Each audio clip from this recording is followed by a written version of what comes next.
Oke, saudara, mari kita berdoa sebelum kita merenungkan firman Tuhan ya.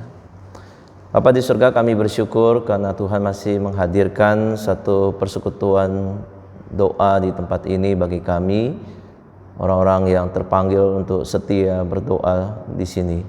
Dan Tuhan juga berkati kami untuk merenungkan firman-Mu, biar Engkau terus boleh menjadikan firman-Mu ini menjadi pelita bagi hidup kami. Dan kami juga mau setiap hari untuk hidup di dalam firman-Mu. Berkatilah renungan untuk pagi ini. Di dalam nama Tuhan Yesus kami berdoa. Amin. Saudara sekalian, kita buka Lukas 13 ya, ayat 6 sampai 9. Ayat 6 sampai 9. Ya. Saya bacakan buat kita sekalian ya. Perumpamaan tentang pohon ara yang tidak berbuah. Lalu Yesus mengatakan perumpamaan ini. Seorang mempunyai pohon ara yang tumbuh di kebun anggurnya, dan ia datang untuk mencari buah pada pohon itu, tetapi ia tidak menemukannya. Lalu ia berkata kepada pengurus kebun anggur itu, "Sudah 3 tahun aku datang mencari buah pada pohon ara ini, dan aku tidak menemukannya. Tebanglah pohon ini. Untuk apa ia hidup di tanah ini dengan percuma?" Jawab orang itu, "Tuan, biarkanlah dia tumbuh tahun ini lagi. Aku akan mencangkul tanah sekelilingnya dan memberi pupuk kepadanya. Mungkin tahun depan ia berbuah. Jika tidak, tebanglah dia." Saudara sekalian, kita yang mengaku sebagai Kristen, sebagai umat Allah ya, yang sudah mengenal nama Tuhan ya untuk sekian tahun lamanya sebagai bangsa pilihan Allah, sebenarnya kita tahu nggak apa sebetulnya yang paling Tuhan inginkan dari umatnya ya. Mengikut Tuhan, apakah kita sudah tahu isi hati Tuhan dan mengerti apa yang Tuhan inginkan dari umatnya? Saudara, dari perumpamaan tentang pohon ara ini kita tahu bicara tentang buah ya, bicara tentang buah. Artinya memang Tuhan menghendaki buah dari umatnya ya, umatnya. Tetapi juga buah-buah ini, soal buah ini menjadi problem bagi orang-orang Kristen ya, bagi orang-orang yang disebut umat Tuhan. Apakah mereka menghasilkan buah atau tidak? Kalau ada menghasilkan buah, buahnya ini baik atau buah yang tidak baik kira-kira gitu. Jadi kalau istilah pohon ara di dalam perjanjian lama itu seringkali digambarkan memang seperti umat Tuhan, orang Israel sebagai umat Allah. Misalnya di dalam Yehezkiel ya 24 ayat 1 sampai 10, di situ disebutkan ada buah yang jelek, ada buah ara yang baik. Nah, ini tentu gambaran orang Israel yang jelek dan yang baik.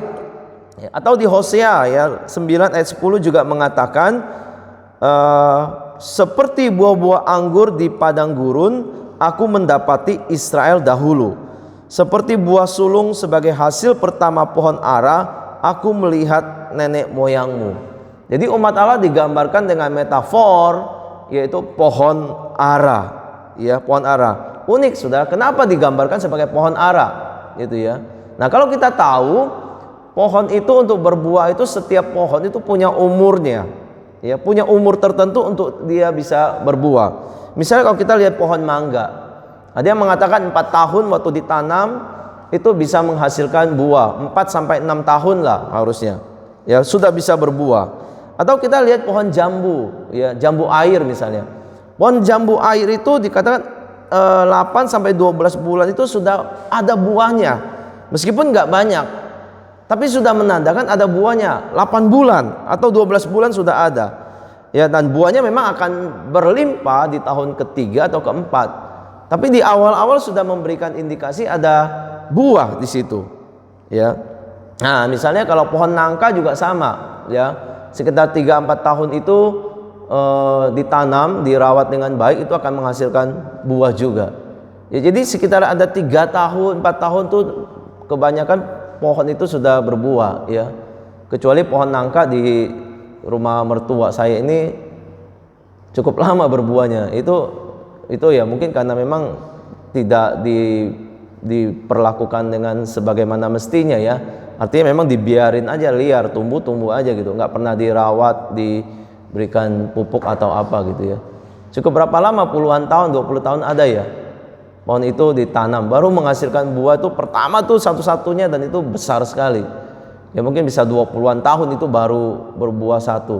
Nah ini waktu itu juga sempat udah dibilang ini ya sama mertua, kalau nggak berbuah ini udah tebang aja pohon, potong aja katanya ya. Nah mungkin habis itu dipakai pisau, pokoknya apa namanya, dibikin luka gitu ya, dipotong-potong tapi nggak sampai gimana, tapi dibikin bekas-bekas itu. Nah itu memang ada teknik di dalam pertanian itu sebenarnya satu teknik untuk bisa ini ya, berbuah. Kalau orang yang percaya itu bilang ini diancam ini. Orang yang kalau dikaitkan dengan mistis ini diancam dulu baru berbuah, padahal itu memang sebuah teknik juga yang pernah waktu saya ke taman pertanian itu dijelasin juga soal seperti itu. Nah pohon ara itu juga sebetulnya jenis pohon yang cepat berbuah sebetulnya. Kalau pohon ara itu cepat berbuah dan dia manis gitu ya, dan untuk usia yang cukup muda dia sudah bisa memberikan buah ya, mungkin mirip-mirip seperti pohon jambu misalnya ya, sudah 8 atau 1 tahun itu sudah ada nampaknya ini pohon ini akan berbuah atau tidak itu. Jadi diberikan waktu, ditunggu sampai 3 tahun untuk menghasilkan buah. Jadi ini satu periode yang sudah dianggap ini harusnya sudah dewasa dan sudah berbuah pohon ara ini ya. Nah saudara, kalau ketika umat Allah digambarkan atau diibaratkan seperti pohon ara, ini tentu Tuhan ada maksudnya yang menggambarkan umatnya dengan metafor pohon ara. Apa yang Tuhan mau di situ? Jelas ayat tadi yang kita baca itu, Tuhan itu adalah pemilik, itu digambarkan seperti Tuhan ya, seorang yang mempunyai pohon ara yang tumbuh di kebunnya, dan ia datang untuk mencari buah pada pohon itu, tetapi ia tidak menemukannya. Jadi memang dia datang untuk mencari pohon itu, dan itu mungkin bukan kali pertama dia datang. Mungkin dia sudah datang berkali-kali untuk melihat, menemukan miliknya ini apakah menghasilkan atau tidak, memberikan buah atau tidak gitu. Dan Tuhan ingin, seperti digambarkan sebagai pemiliknya ini, ingin mendapati buah dari umatnya gitu. Dan apakah ini sesuatu harapan yang mustahil? Tentunya enggak kan? Wajar kalau seorang pemilik mengharapkan khususnya pohonnya ini, tanaman ini memberikan sesuatu, menghasilkan sesuatu. Karena sebetulnya ini bukan sesuatu yang mustahil, ini natural namanya, nature. Kalau sesuatu yang hidup itu harusnya dia bertumbuh atau dia berbuah. Sesuatu yang hidup loh ya, sesuatu yang organis gitu ya, itu pasti harusnya bertumbuh atau menghasilkan buah ya. Kalau dia bukan pohon berbuah ya dia akan menunjukkan pertumbuhan. Kalau dia pohon yang berbuah, dia harusnya menghasilkan buah. Jadi kalau pohon itu berbuah harus menghasilkan buah, maka umat Allah pun harus mengikuti atau menghasilkan sesuatu yang seperti Allah kehendaki ya. Misalnya sifat-sifatnya sebagai Allah, menunjukkan itu sebuah hasil, dan itu sebetulnya tuntutan yang tidak terlalu berlebihan, bukan hal yang mustahil.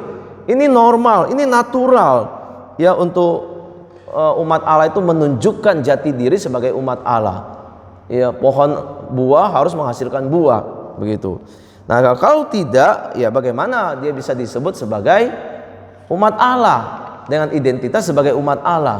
Kalau tidak ada sedikit pun tidak terlihat seperti umat Allah, ya bagaimana bisa disebut umat Allah itu.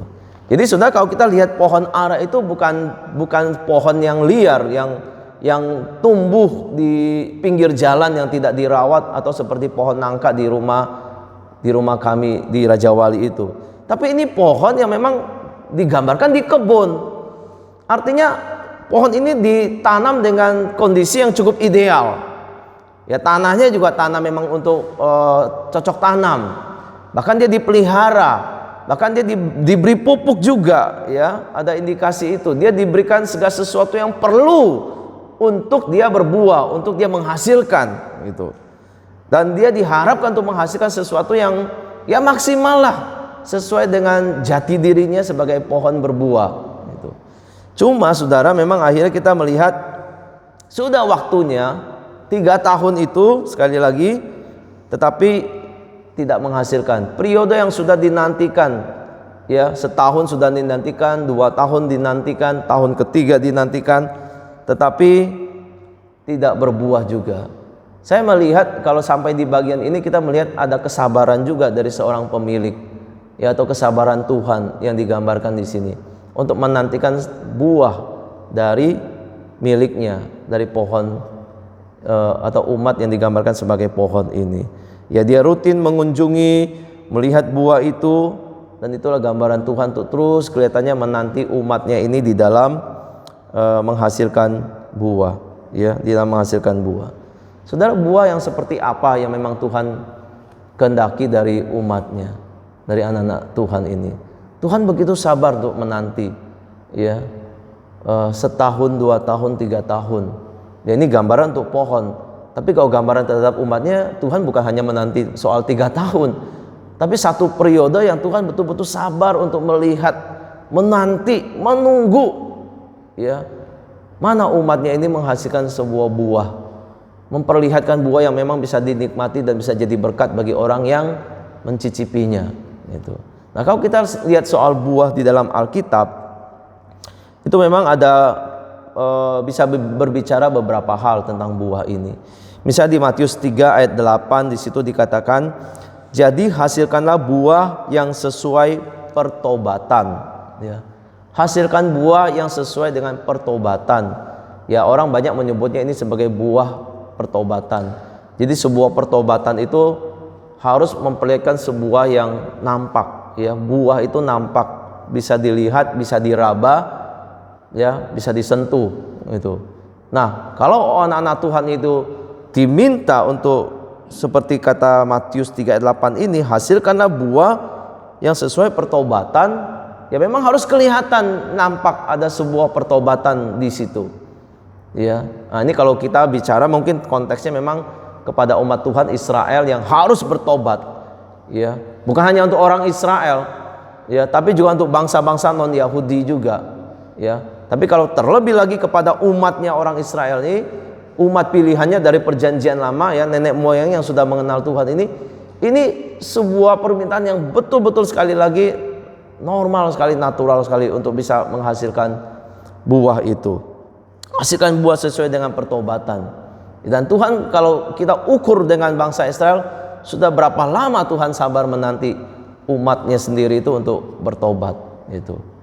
Ya, kalau kita kaitkan dengan perikop yang sebelumnya soal tentang dosa dan penderitaan yang dibahas oleh contoh Nathan, ya, di ayat terakhir itu dikatakan begini, kataku kepadamu, tetapi jikalau kamu tidak bertobat, kamu semua akan mati binasa atas cara demikian. Ini jelas tertuju kepada orang Israel, ya, orang-orang Yahudi. Tetapi jika kamu tidak bertobat, kamu semua akan binasa atas cara demikian, ya. Orang-orang Israel yang menganggap dirinya punya privilege sebagai umat Allah, punya kebanggaan, punya status, punya embel-embel umat Allah, Allahnya Yahweh, itu, ya. Tetapi justru tidak menunjukkan buah yang semestinya, buah yang seharusnya. Dan Tuhan menanti buah yang bukan seperti yang mereka mau. Tuhan menanti buah yang memang Tuhan harapkan seperti layaknya pohon buah yang menghasilkan buah. Pohon anggur menghasilkan anggur. Pohon ara yang menghasilkan buah ara. Bukan pohon jambu yang menghasilkan mangga. Bukan. Itu bukan yang diinginkan, bukan yang seharusnya. Yang Tuhan mau dari umat Tuhan adalah betul-betul menunjukkan identitasnya sebagai umat Tuhan di tengah-tengah bangsa yang waktu itu juga ada non-Yahudi di situ. Ya, ini sebuah buah pertobatan yang Tuhan harapkan dari umatnya. Kalau bicara buah lagi di dalam ayat yang lain, misalnya Matius 12 ayat 33, ya, di situ dikatakan jika suatu pohon kamu katakan baik, maka baik pula buahnya. Jika satu pohon kamu katakan tidak baik, maka tidak baik pula buahnya. Jadi ini kan satu hal yang memang selaras, kan. Pohon yang tidak baik menghasilkan buah yang tidak baik, ya. Pohon yang baik itu tidak mungkin menghasilkan buah yang tidak baik kalau pohon itu baik. Ini sebuah buah yang memang Tuhan bicara soal ya sumbernya apa, ya kamu harus seperti itu sumbernya. Ya, sebuah buah yang buah di dalam perbuatan yang baik. Ya, kalau Tuhan itu baik, ya kamu harus menunjukkan memang Tuhan itu baik. Kalau Tuhan itu pemurah, ya kamu anak Tuhan, kamu buahnya, kamu sebagai pohon yang menghasilkan buah, kamu menunjukkan buah, memperlakukan orang juga dengan baik. Kalau Tuhan tidak memandang muka orang, tidak membeda-bedakan orang, baik Yahudi non Yahudi, ya kamu juga tidak boleh eksklusif menganggap kalian ini umat pilihan Allah, yang lain itu kafir gitu. Yang lain itu keturunan orang berdosa, gitu ya. Menganggap diri itu istimewa gitu. Padahal Tuhan juga menganggap semua orang itu istimewa dan unik, diciptakan segambar dan serupa dengan Allah. Jadi harus ada buah yang memang mencirikan sifat-sifat Allah, ya, yang baik itu.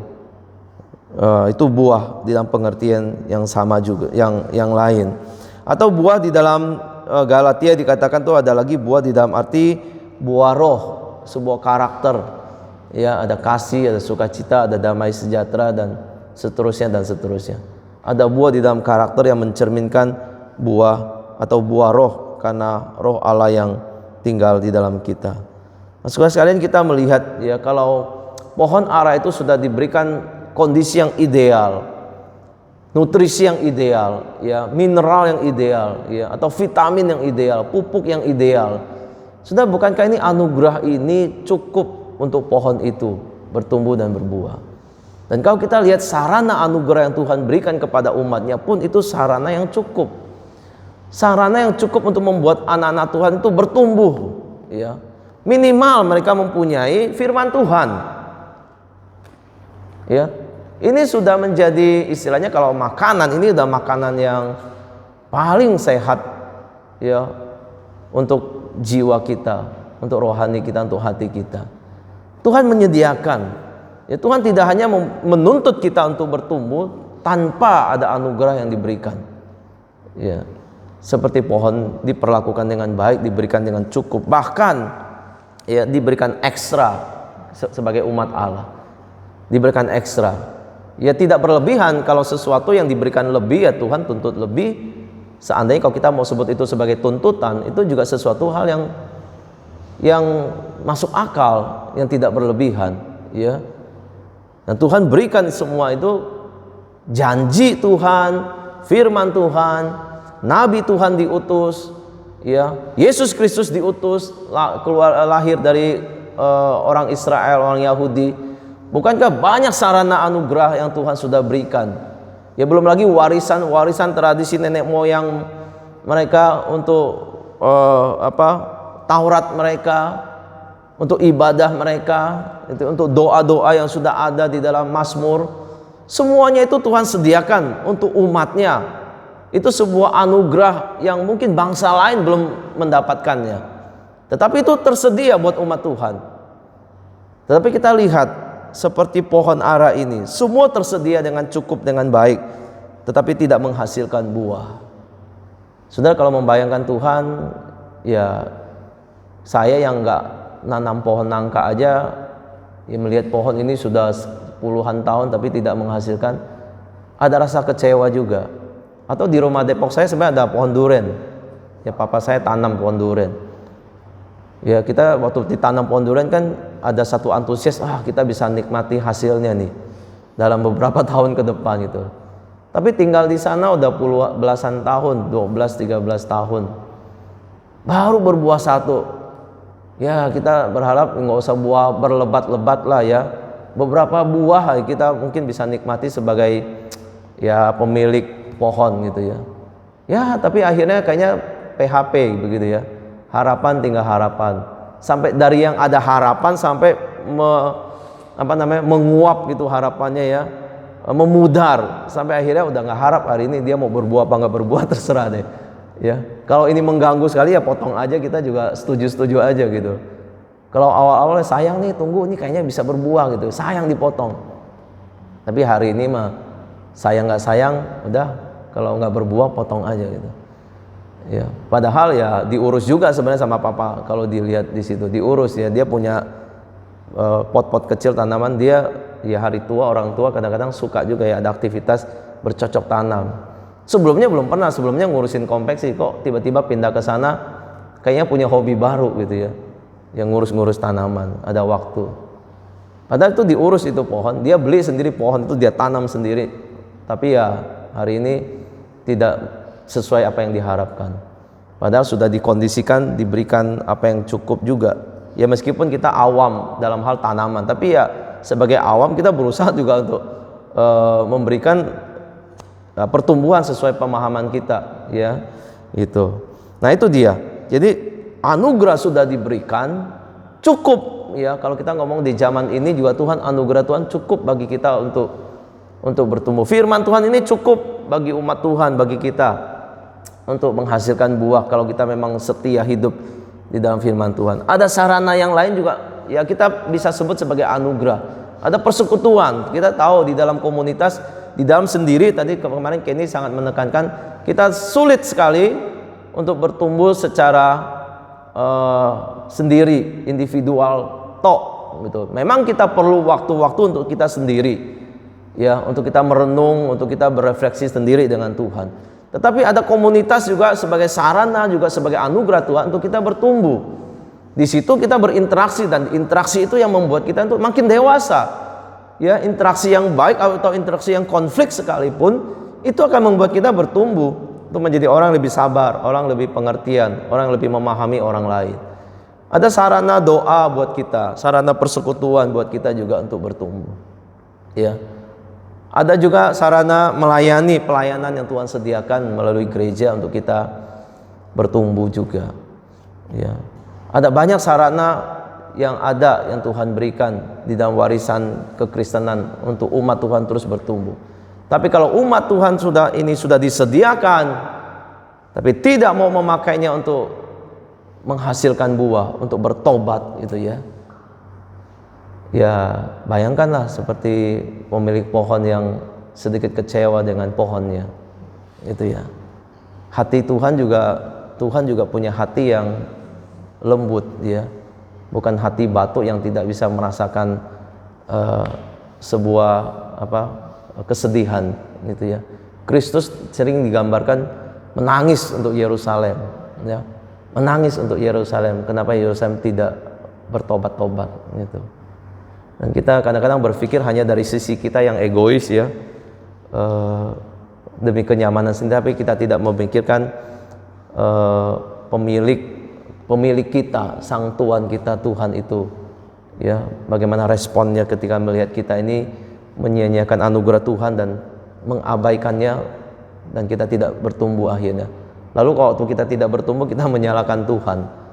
Lucu sekali ya. Padahal Tuhan sudah sediakan segalanya. Barangkali kita bukan pohon yang baik, ya, sehingga kita tidak menghasilkan. Anugerah ekstra diberikan. Anugerah khusus, bukan hanya anugerah umum. Anugerah khusus diberikan untuk kita bertobat, untuk kita bertumbuh, menghasilkan buah. Tapi kita, kalau ada umat Tuhan yang sekian lama mengikut Tuhan tapi belum berbuah, sudah kau lihat ya, Tuhan memberikan 1 tahun lagi kepada pohon ini.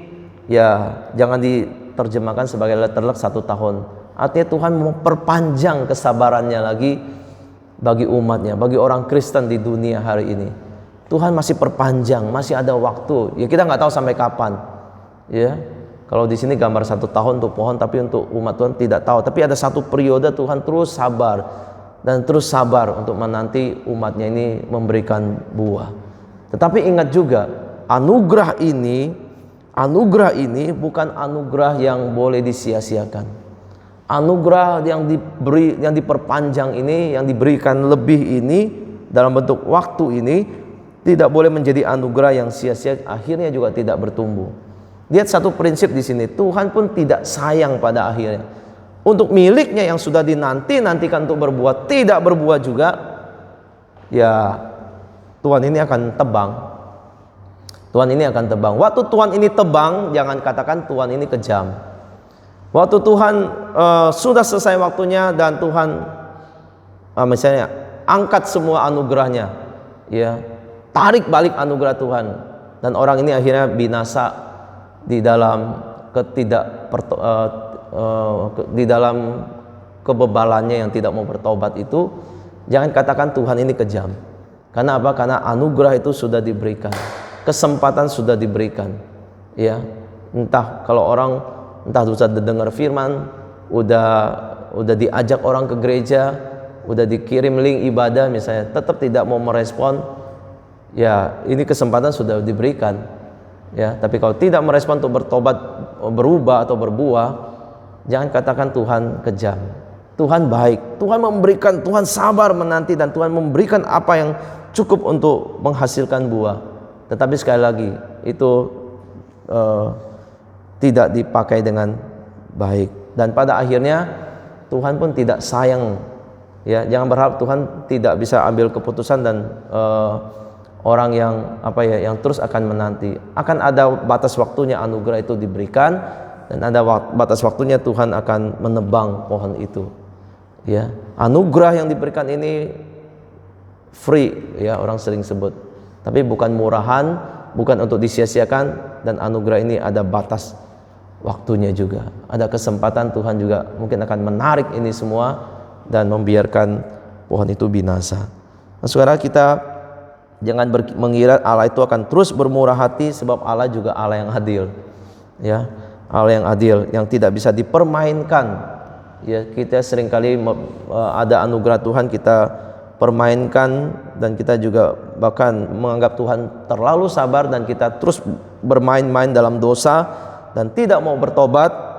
Saudara, jangan punya pikiran seperti itu. Ada batas waktunya, ya. Selama kesempatan diberikan, mari kita pergunakan waktu untuk segera bertobat, segera berbuah, ya, menghasilkan hal yang baik dalam hidup kita, menghasilkan karakter-karakter yang seperti karakter Kristus, ya, yang menjadi Tuhan kita, yang menjadi Tuhan kita, supaya waktu itu selesai, waktu Tuhan datang, kita mendapati, atau Tuhan mendapati kita menghasilkan buah sesuai yang Dia kehendaki, ya. Biar ini boleh mengingatkan kita, mendorong kita menghargai apa yang Tuhan berikan, dan kalau doakan kita bisa meresponi dengan baik, ya, setiap kesempatan yang Tuhan berikan untuk berubah, untuk bertobat, untuk menghasilkan hal-hal baik, ya. Mari kita berdoa. Bapa di surga, terima kasih Tuhan untuk peringatan-peringatan Tuhan, bahkan kesabaran-kesabaran Tuhan di dalam hidup kami, yang menanti kami untuk lebih dewasa, lebih berbuah, lebih bertumbuh. Tuhan, Kau menyediakan segala sesuatu untuk kami, dan Tuhan berikan itu di dalam kesabaran-Mu untuk menantikan umat-Mu makin mengasihi Engkau, makin mencirikan Engkau, makin juga menghasilkan hal-hal yang baik yang berasal daripadamu. Tuhan, tolonglah jemaat-Mu, tolong anak-anak Tuhan, sadarkan, ingatkan, dan gelisahkan bahkan jikalau masih mengabaikan kesempatan yang ada, masih hidup dan bermain-main terus di dalam dosa, maka mempermainkan anugerah Tuhan. Kami tahu bahwa Allah ada juga Allah yang tidak mungkin, tidak bisa, dan tidak boleh dipermainkan. Tuhan tetap mempunyai batas waktu untuk setiap kami. Terima kasih Tuhan, biar kami boleh sungguh-sungguh merenungkan ini dan mengambil respon yang baik menurut kehendak-Mu. Di dalam nama Tuhan Yesus kami berdoa dan bersyukur. Amin.